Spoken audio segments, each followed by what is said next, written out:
அரணேர், வாய்ப்படி. என்ன மலராண்டான்? ஜலம் கொண்டு வந்த வரை போதும். நாளை காலை வரை போதுமானதாகவே இருக்கிறது. ஜலத்திற்காகத்தான் வெகு தூரம் வரை போக வேண்டியிருக்கிறது. என்ன செய்வது? அடியனுக்கு ஒரு சிரமமும் இல்லை. அடியன் சென்று கொண்டு வருகிறேன். சொன்னால் கேளேன். போதும் என்றால் போதும். நீ முதலில் பானையை கீழே வை.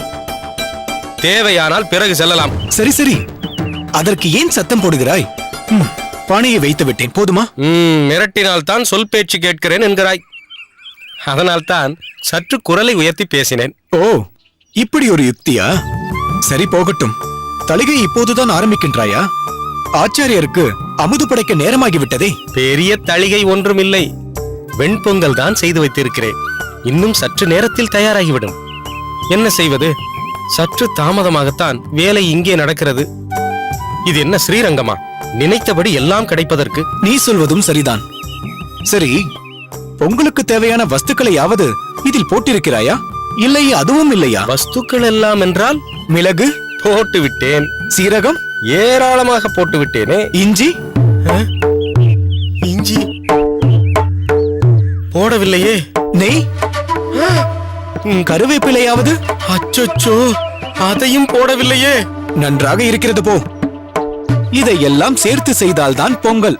இல்லையே வெறும் சாதம். எப்படி இருக்க போகிறதோ? ரங்கா, ஆச்சாரியருக்கு இதை எப்படி படைப்பது? சாமி, வணக்கம் சாமி. அடே முகுந்தா, நீ எப்போது வந்தாய்? கொஞ்ச நேரம் முன்னாடிதான் வந்த சாமி. ஓ, அப்படியா? அது சரி. இது என்ன கையில் சட்டி? நீங்க செய்ய போறதா பேசிக்கிட்டு இருந்தீங்களே பொங்கல், அதாங்க இதுல இருக்கு. எங்கே காட்டு. யாருக்கு இது? உங்க எல்லாருக்கும் தான் சாமி. முக்கியமா என்கிட்ட ஆசாசியா பேசினாரே அந்த பெரிய சாமிக்கு. நன்றாக இருக்கிறது, மிகவும் நன்றாக இருக்கிறது. கவலைப்படாதீங்க சாமி. இந்த பொங்கல்ல இஞ்சி, கருவேப்பிலை, நெய் எல்லாம் போட்டு பதமா சமைச்சிருக்கேன். நீ சொல்வதெல்லாம் இதில் போட்டிருக்கலாம். அதற்காக நாங்களோ அல்லது ஆச்சாரியரோ இதை உட்கொள்ள முடியாது. நீங்க வேணா ஒரு வாய் சாப்பிட்டு பாருங்களேன். பெரிய சாமிக்காக ஆசாசியா கொண்டு வந்தேன். சொன்னால் புரியாதா உனக்கு?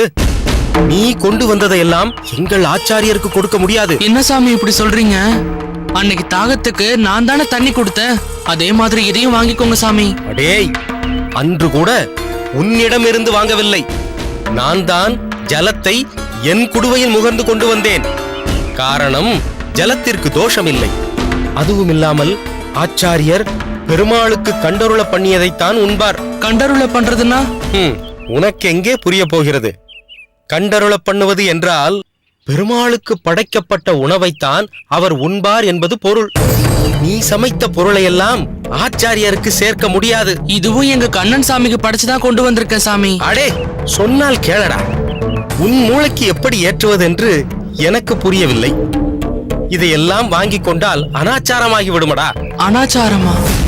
அனாச்சாரம்னா? அதுவும் புரியவில்லையா? முதலில் புறப்படு. நீ ஏன் நிற்கிறாய்? புறப்படு.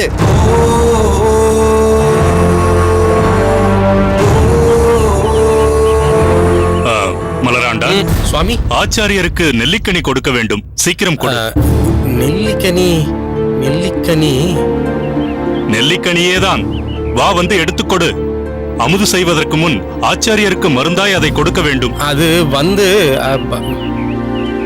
மன்னிக்க வேண்டும் நம்பிகளே, இப்பொழுதுதான் ஞாபகத்திற்கு வருகிறது.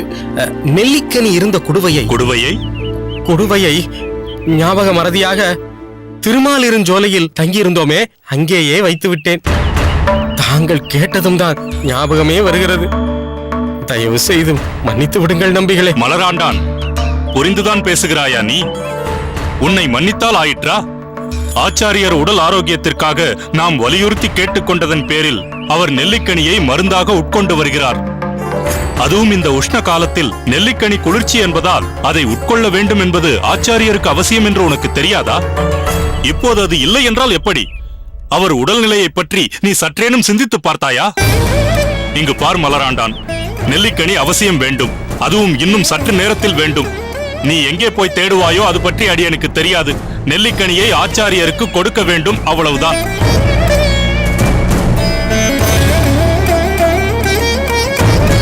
மலராண்டான், யோசித்தபடி நின்று கொண்டிருந்தால் நின்று கொண்டே இருக்க வேண்டியதுதான். நெல்லிக்கனி இந்த காட்டில் எங்கே கிடைக்கும் என்று தேடி எப்படியாவது கொண்டு வருவதுதான் மிகவும் முக்கியமான பணி. அடியேனும் வருகிறேன், வா. பொங்கல்? ஆமாம், பொல்லாத பொங்கல். வந்து பார்த்துக் கொள்ளலாம், வா.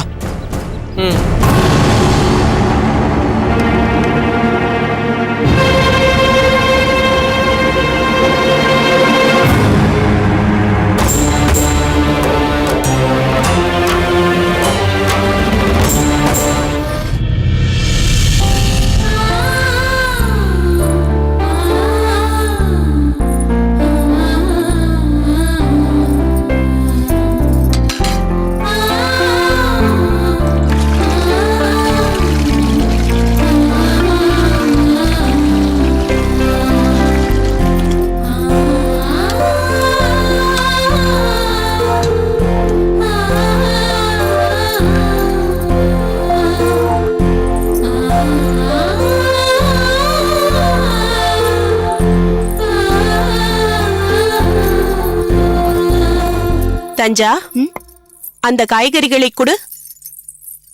ஓயாமல் நீ வேலை செய்து கொண்டிருந்தால் பார்ப்பவர்கள் என்னை தவறாக எடுத்துக் கொள்வார்கள். மாற்று பெண்ணை வேலை வாங்குகிறாள் என்ற பழிச்சொல்லுக்கு நான் ஆளாக வேண்டியிருக்கும். ஏன் அப்படியெல்லாம் நினைக்கிறீர்கள்? நான் இதை என் புக்ககமாக நினைக்கவில்லை, என் பிறந்த அகமாகத்தான் நினைக்கிறேன். உங்களை என் அம்மாவாகத்தான் கருதுகிறேன். நமஸ்காரம். நமஸ்காரம். நமஸ்காரம். அடடே, வாருங்கள் வாருங்கள், உட்காருங்கள். உட்கார். என்ன இது, அதிசயமாக சொல்லாமல் கொள்ளாமல்? எல்லாம் விஷயத்தோடு தான் வந்திருக்கிறோம். நீங்கள் பேசிக் கொண்டிருங்கள், நான் பருகுவதற்கு மோர் எடுத்து வருகிறேன்.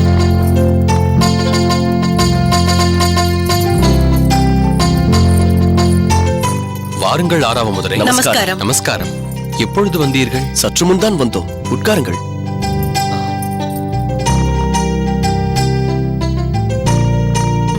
தஞ்சமாம்பாளை மாற்றுப்பெண்ணாக அடைய நாங்கள் கொடுத்து வைத்திருக்க வேண்டும். மாற்றுப்பெண் என்று சொல்வதை விட சொந்த பெண் என்றே சொல்ல வேண்டும். ஆனால் என்ன, ஒரு சில சமயம் அவளை கண்டிக்க வேண்டிய சூழ்நிலையை ஏற்படுத்தி விடுகிறாள். ஓயாமல் ஒழியாமல் வேலை செய்து கொண்டே இருக்கிறாள். அகத்தில் வேலை செய்வது போதாது என்று ஆற்றங்கரைக்கு சென்று துணி துவைப்பது, உலர்த்துவது, மடித்து வைப்பது போன்ற எல்லாவற்றையுமே இழுத்து போட்டு செய்கிறாள். கண்டிக்க வேண்டிய சூழ்நிலை என்றதும் அடியேன் என்னவோ ஏதோ என்று நினைத்து விட்டேன். எல்லா பணிகளையும் அவள்தான் செய்கிறாள் என்றால் அது பெருமை கொள்ள வேண்டிய விஷயம்தானே. அது மட்டும் இல்லை, அது அவள் கடமையும் கூட. ஒரு மாற்றுப் பெண்ணாக உங்களை சரிவர கவனித்துக் கொள்ளும் பொறுப்பும் அவளுக்கு இருக்கிறது.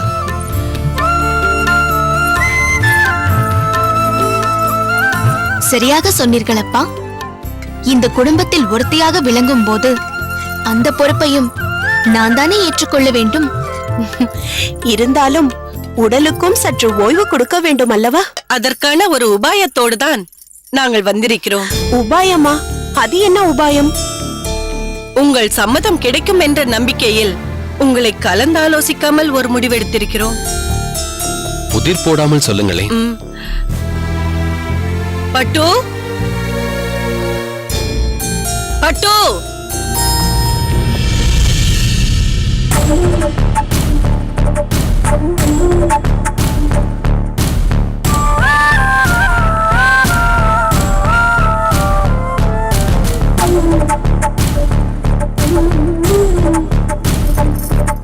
நமஸ்காரம். நமஸ்காரம். இவள் பட்டு. இவளை சீதன வெள்ளாட்டியாக இங்கு அமர்த்தலாம் என்று தோன்றியது. அதுதான் கூடவே அழைத்து வந்தோம். சீதள வெள்ளாட்டியா? ஏன் ஏதோ கேள்விப்படாததை போல் கேட்கிறீர்கள்? ஒரு பெண் கல்யாணம் முடிந்து புக்ககம் போகும்போது அங்கு அவளுக்கு துணையாக அகத்து காரியங்களை கவனித்துக் கொள்ள சீதன வெள்ளாட்டி என்ற பெயரில் ஒருவரை அனுப்புவது வழக்கம் இல்லையா? அது எங்களுக்கு தெரியும். ஆனால் அதற்கான அவசியம் இப்பொழுது என்ன என்றுதான் கேட்டேன். சற்று முன்தானே சொன்னீர்கள் தஞ்சாதான் எல்லா வேலையும் செய்கிறாள் என்று. இல்லை, அதற்காக காந்திமதி, அவர்கள் சொல்வதிலும் ஒரு நியாயம் இருக்கிறது. நாமோ சமயம் கிடைக்கும் போதெல்லாம் க்ஷேத்ராடனம் சென்று விடுகிறோம். ராமானுஜனும் திருப்புட்குழியில் இருப்பதால் தஞ்சாவிற்கு துணையாகவும் இந்த சீதன வெள்ளாட்டி இருக்கலாம் அல்லவா? அதனால் இவரை நம்மகத்திலேயே வைத்துக் கொள்ளலாம். சுவாமி, மிக்க நன்றி. அட, என்ன என்ன இது? எதற்காக என் காலில் விழுகிறாய்? என்னை ஏற்றுக்கொண்டதற்காக நான் நன்றி தெரிவிக்க வேண்டாமா? சரி சரி, அதற்காக காலில் விழ வேண்டாம். நன்றியை ஏற்றுக்கொண்டேன். இந்தாருங்கள். இது என்ன? எதற்காக இது? பட்டு இங்கேயே தங்குவதால் அவளுக்கு ஏற்படும் செலவை நாங்கள் தானே ஏற்றுக்கொள்ள வேண்டும். அதற்காகத்தான். இந்தாருங்கள். அதெல்லாம் ஒன்றும் வேண்டாம். நம் அகத்தில் எப்பொழுதுமே 2 பேர் உண்ணும் அளவிற்கு போஜனம் கூடுதலாகத்தான் இருக்கும். காரணம், இவ்வூரில் எழுந்தருளியிருக்கும் ஆதிகேசவனை சேவிக்க பல வைணவர்கள் வருவது வழக்கம். அப்படி வருவோரில் 2 பேருக்காவது நித்தியப்படி அமுது படைப்பது அடியேனின் வழக்கம். ஆதலால் பட்டுவிற்கென்று தனியாக எதுவும் தாங்கள் கொடுக்க தேவையில்லை. சுவாமி, எனக்கு நேரம் கடத்துவது சுத்தமாக பிடிக்காது. அதனால் இப்பொழுதிலிருந்தே என் வேலையை துவங்குகிறேன். என்னை ஆசீர்வாதம் செய்யுங்கள். என்ன பட்டு இது? நீ ஏன் எல்லார் கால்களிலும் விழுந்து கொண்டிருக்கிறாய்? உங்கள் எல்லோருக்கும் நான் நன்றி கடன் பட்டிருக்கிறேன். என்னை பற்றி நானே கூறிக்கொள்ள கூடாது. எப்பொழுதும் என்னுடைய வேலைகளில் கண்ணும் கருத்துமாக இருப்பவள் நான். இங்கு யார் யாருக்கு என்னென்ன பிடிக்கும், பழக்க வழக்கம் எப்படி, இதையெல்லாம் தெரிந்து கொள்ள வேண்டும். நான் தஞ்சாவிடமே கேட்டு தெரிந்து கொள்கிறேன். இனி இந்த அகத்தை பராமரிப்பது என் பொறுப்பு. சரி, என் துணிமணிகளை எங்கு வைப்பது? ஒதுக்குப்புறமாக ஒரு இடம் கிடைத்தால் போதும். தஞ்சா, பட்டு தங்க எங்கேயே ஒரு தக்க இடமாக பார்த்து நீயே சொல். இவளை அழைத்துச் செல். வாருங்கள் மாமி. தஞ்சா, சற்று பொறு. இதில் பழங்கள் இருக்கிறது, உள்ளே கொண்டு செல்.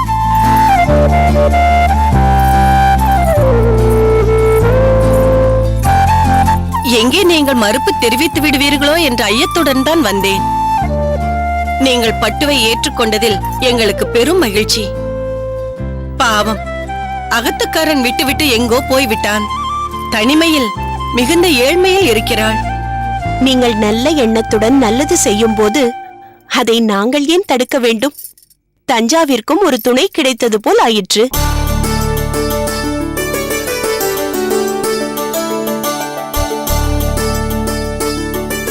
மாமி, நீங்கள் இங்கேயே தங்கிக் கொள்ளலாம். தஞ்சா, உன் அகத்துக்காரர் மிகவும் கொடுத்து வைத்தவர். இப்படி ஒரு அழகான குணவதியை அகமுடையாளாக அடைவதற்கு. ஆமாம், வாரத்திற்கு ஒரு முறைதான் இங்கு வருவார் என்று கேள்விப்பட்டேன். மீதமுள்ள 5 நாட்களை கடப்பதற்கு உனக்கு கடினமாக இருக்கும் இல்லையா? சரி சரி, அதை பற்றி நாம் பிறகு பேசலாம். இனி நீ எந்த வேலையும் செய்ய வேண்டாம். நீ என்னவெல்லாம் செய்கிறாயோ அது அத்தனையும் நான் பார்த்துக் கொள்கிறேன். உன்னையும் சேர்த்துத்தான் சொல்கிறேன். அதற்காக என்னை சோம்பேறியாக்கி விடாதீர்கள். அது என்னவோ தெரியவில்லை, உன்னை பார்த்த மாத்திரத்திலேயே எனக்கு மிகவும் பிடித்து விட்டது. காலையில் தண்ணீர் தெளித்து கோலம் போடுவது முதல் தளிகை செய்வது வரை இது எல்லாமே என் பொறுப்புத்தான். சரி மாமி, நீங்கள் உங்கள் துணிகளை எடுத்து வையுங்கள். அதற்குள் நான் என் அம்மாவிடம் சிறிது நேரம் பேசிவிட்டு வருகிறேன்.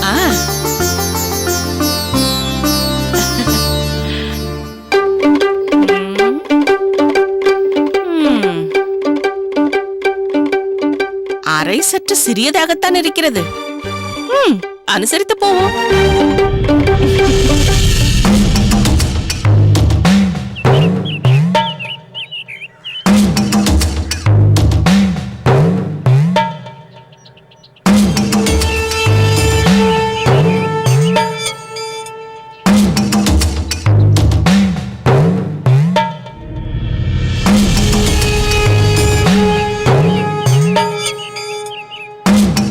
மாறனே, ஒரு கணம் நில்லப்பா.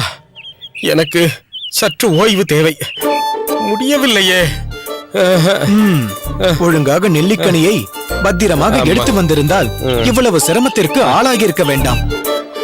விதி விதி வலியது மாறனே. இப்படியெல்லாம் அலைய வேண்டும் என்று என் தலையில் எழுதி இருக்கிறது. உன் அஜாக்கிரதைக்கு ஏன் விதியை வம்புக்கு இழுக்கிறாய்? சொகுசாக மடத்தின் திண்ணையில் உறங்குவதில் இருக்கும் உன் நினைப்பு நெல்லிக்கனியில் இல்லாது போனது யார் குற்றம்? போதும் அப்பா, போதும். ஏற்கனவே வெயில் குத்தூசி போல் குத்துகின்றது. நீ வேறு வார்த்தையால் குத்தாதே. மறந்து போனதற்கு இதுவும் வேண்டும், இன்னமும் வேண்டும். சரி, ஒன்று செய்வோம். ஒரே திக்கில் சென்று இருவரும் தேட வேண்டாம். நீ அந்த பக்கம் போ, அடியேன் இந்த பக்கம் சென்று தேடுகிறேன். சரியா? சரி. அடச்சே, இந்த திக்கு தெரியாத காட்டிலே நெல்லிக்கனியை எங்கே என்று தேடுவேன். எங்கேயும் தங்காமல் பயணத்தை தொடர்ந்திருந்தால் சீக்கிரமே ஸ்ரீரங்கம் சென்று சேர்ந்திருக்கலாம். அதற்கும் இப்போது வழி இல்லை. ஆச்சாரியருக்கு இந்த இடம் மிகவும் பிடித்து விட்டதாம். ஆனால் எனக்கு மூச்சு பிடிப்பே ஏற்பட்டு விடும் போல் இருக்கிறதே. ஐயோ, இப்படியே புலம்பிக் கொண்டு அலைந்தேன் என்றால் ஆச்சாரியருக்கு நெல்லிக்கனி உட்கொள்ளாமல் உடம்புக்கு வருகிறதோ இல்லையோ, எனக்கு நிச்சயம் மூளைக்கு வந்தே விடும். அப்பா அரங்கா, முடியவில்லை அப்பா.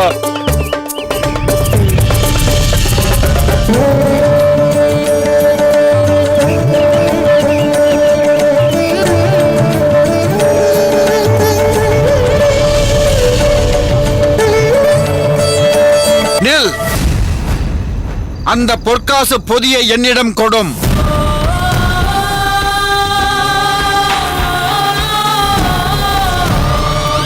சூர்யா அதிக உழைப்போட நடித்து பிரம்மாண்டமாக தயாரித்திருக்கும் திரைப்படம் 24. இந்த படம் பலவிதமான சிறப்புகளை கொண்டிருக்கு.